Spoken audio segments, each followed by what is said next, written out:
All right, in this video, we're going to go through a couple more examples of solving some trig equations. Again, we're going to go through those sort of 4 steps of solving the equation, making sure that, particularly in the last step, we pay careful attention to the domain. So let's get stuck into it. You'll notice with this one, the equation is written as root 2 sine of 3x plus 1 equals 0, where x is an element of negative pi on 2 to pi on 2.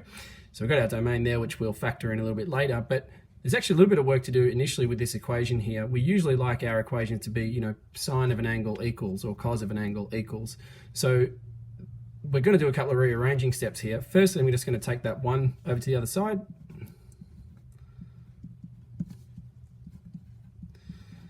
By subtracting it.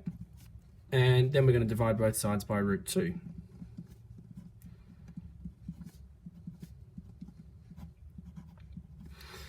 So now down to solving the equation sine of 3x equals negative 1 on root 2, and that's usually the format we'd like to have our equations in when we're solving them, if they're sine, cos, or tan equations. So our first step, we've got sine of an angle equals negative 1 on root 2. Now to begin with, I'm going to suggest we don't worry too much about the sign just to start with, as in the negative sign. But what we're going to think is, okay, we need to determine what this angle should be when it's sine of something equals 1 on root 2. I need the triangle that's got 1 and root 2 in it,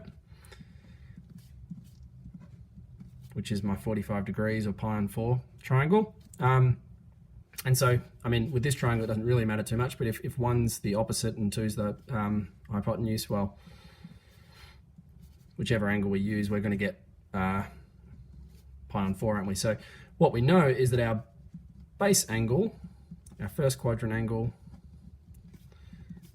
will be pi on 4. Okay, and starting from that point, we're going to use that to kind of generate our solutions. What we have to look at next is the fact that this equation says sine of something, sine of an angle equals something that's negative. So when we think about our unit circle, we're looking for the quadrants where sine is negative, and that occurs in the 3rd and 4th quadrants.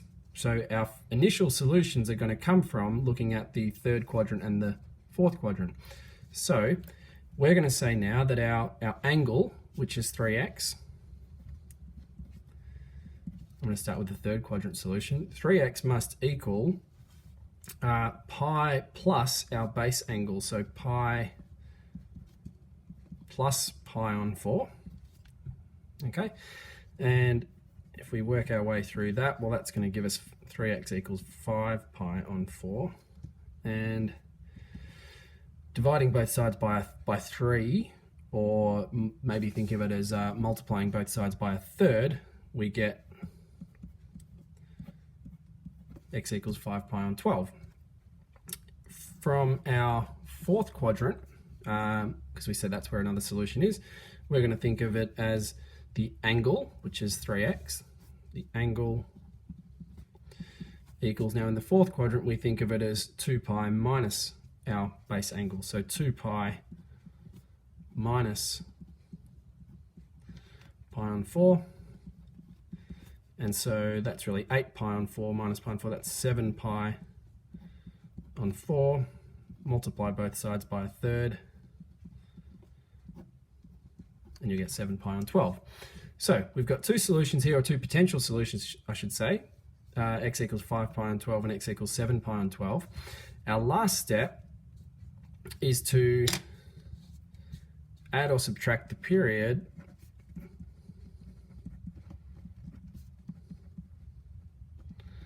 for more solutions. And the period for this function, which is sine of 3x, is going to be,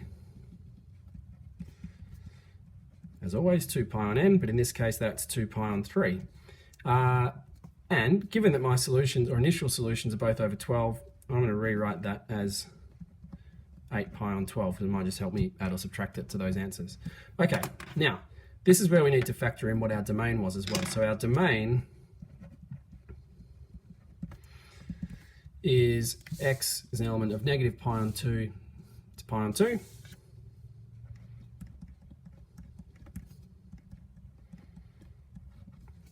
Right, or,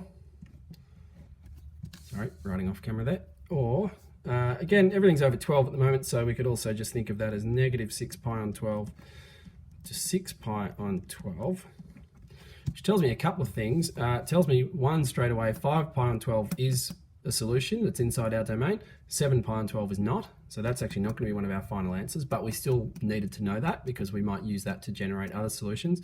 Second thing this domain tells me is that I'm not going to worry about adding the period to these two answers because that's only going to take me outside the domain. But what I might be able to do is subtract the period to these two solutions to generate more answers. So let's see how that goes.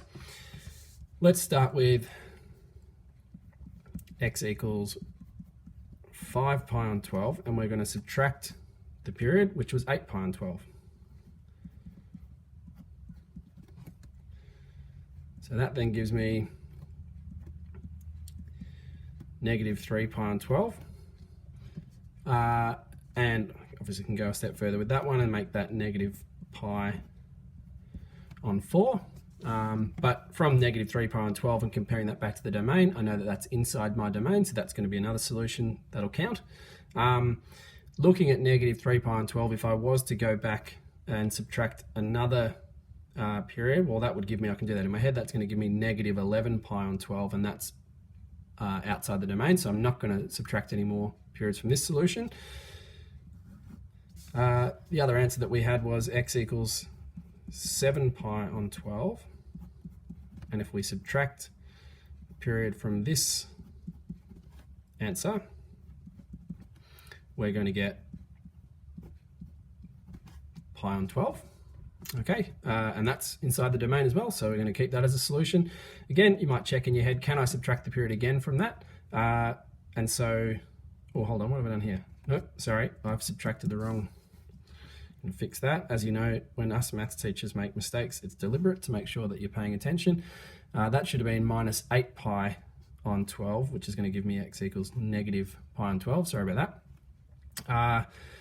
Again, that is still inside the domain though, but if we subtracted another 8 pi on 12 from this solution, we'd get negative 9 pi on 12, and again, that's outside the domain. So I actually can't go any further than this.